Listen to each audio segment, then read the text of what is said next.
تو نماز حضور کے تعلق سے سیکھی. سمجھانا یہ چاہتا ہوں کہ یہ جو خوشیاں میلاد کی ہیں یہ کیوں ہیں؟ ان کا تعلق ہے.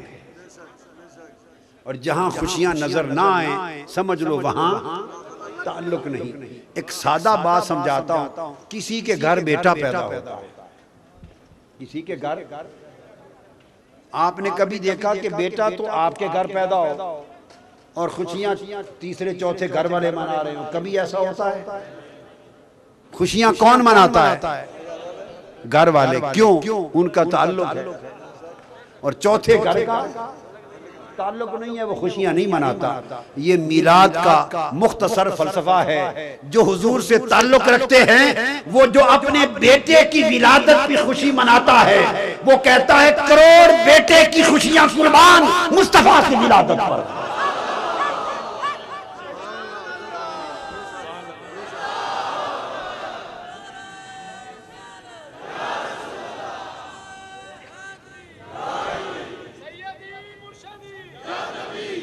تو بات یہ سمجھا رہا تھا، اس کو پکا کر کے باندھ لیں کہ ایمان حضور علیہ السلام سے تعلق کا نام ہے.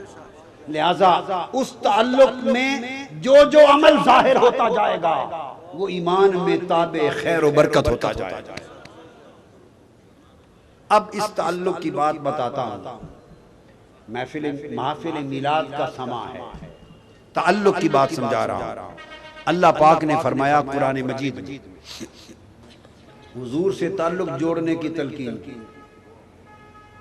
تعلق فرمایا ان اللہ و ملائکتہ یصلون علی النبی، بے شک اللہ اور اس کے سارے فرشتے.